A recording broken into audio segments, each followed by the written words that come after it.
So I'm talking to my friend Ted. Hi, Hi, Ted. And if you don't mind sharing, how old are you, Ted? I'm 81.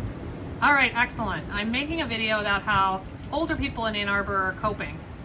And so my first question for you is, how have you changed your lifestyle since we have started dealing with this COVID-19 virus? Well, I'm helping a lot more. It doesn't have to do with the virus. It has to do with my wife having a broken arm. So she can't cook. So we have to cooperate on how to do that.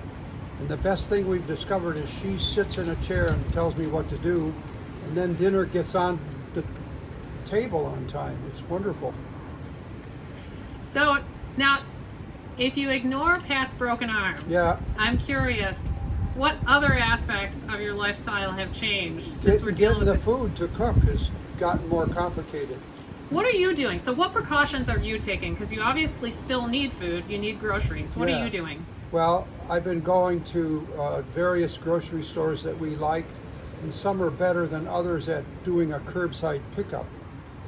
The last one we went to that was pretty good was Produce Station, and they had more people, and they actually called up on the phone. So they're not a big store, they're a little more accessible. And we got stuff that was just right. And the other place I went was By the Pound, which is sort of kitty corner across South Industrial from, no, it's around the corner from Produce Station. And they have all their stuff that you used to dig out of the bins put in bags. So you can go around and grab a bag, grab a bag, grab a bag. And it's a small store, so it's not crowded with people. They don't have a lot of trade. Do you find that you're going out a lot still to get stuff? Well, people from church have been bringing us food. Oh, that's great. So that really staves off the need to go out. We've had wonderful food from many friends at church. So do you feel like that's a good strategy to get other people to help and bring you things that you need? Well, we didn't do anything. We just told them we were broken and they started bringing it. So how often would you say that you end up having to go out and actually shop in public places? Probably a couple times a week at most. Are you shopping as frequently as you would under normal circumstances? No, I like to go to the grocery store. And I also went to Arbor Farms. Arbor Farms worked out okay, but that was actually in the store before the shutdown started. So I definitely don't go out as much. So there are some folks who are not as lucky as you and Pat who have each other to keep company. True. Do you have any advice for people who are living alone and feeling like going out and shopping is an activity that just is something to do? I mean, do you think that people should still be going out like they did before? Well,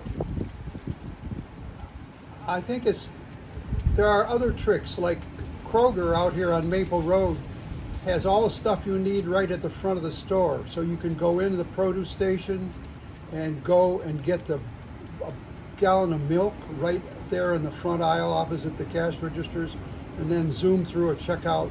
And if you go early in the morning, they're mostly older people, though not all, and so you're not in there very long. That's another kind of strategy.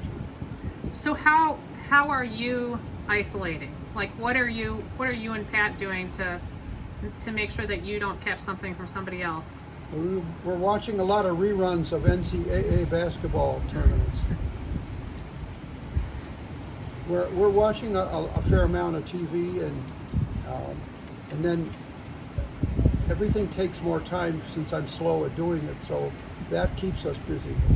I'm doing the laundry too. That's not new, but everything is harder now because she can't really do. Lately she's been getting up and down, but so that's a factor that doesn't affect a lot of people. Our kids are after us not to go out at all. What do you think of that? Do you think your kids are right? Well, our son thinks the doctor neighbor across the street thinks he has it. He hasn't been able to be tested, so he's pretty adamant about it. He's had fever and stuff like that, and so he's kind of keen on us not going out. And I think because we're older, and I tend to get like a chest cold in the winter anyway, and so I might be a little more vulnerable. So I'm keen not to catch it. You don't have it, do you? No, I hope I don't. I don't think I do, but you and I have been very careful to stay 6 feet apart right now. I know. So a neighbor came by and he asked if we needed anything, and I came out and he stepped back off the porch like you just did, kept the 6 feet, and then he brought us some wonderful bread that Zingerman's bakes called State Street Wheat, fabulous sandwich bread. And he said, I tried to get, I think I got money. He said, no, let's just run a tab. He didn't want the money because, of course, there's germs on the money. right.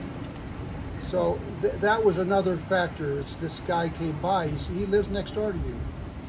Bob. Oh, Bob is great. Yeah, Oh, that's fabulous. yeah. Well, that is great. And Now when he goes by, we knock on the window, but we don't go out. And he waves. that is excellent. So connection is good, you know. That's we're still, but now people are more reluctant to come in the house, and they're really kind of more aware. Everybody's more aware because Gretchen Whitmer did a good job of locking us down. That's right. We need the premier from China to come and keep us all isolated. I think we've gotten a little political there, Ted. All right, so I thank you for Okay. helping me with my video, and I think you have some good advice for people, Ted. Yeah, it's okay if you kind of keep it up, keep your courage up. That's the thing. That's right. We all got to Thanks have for high spirits. for coming around and worrying about us. All right, thanks, Ted. All right. Bye. Bye.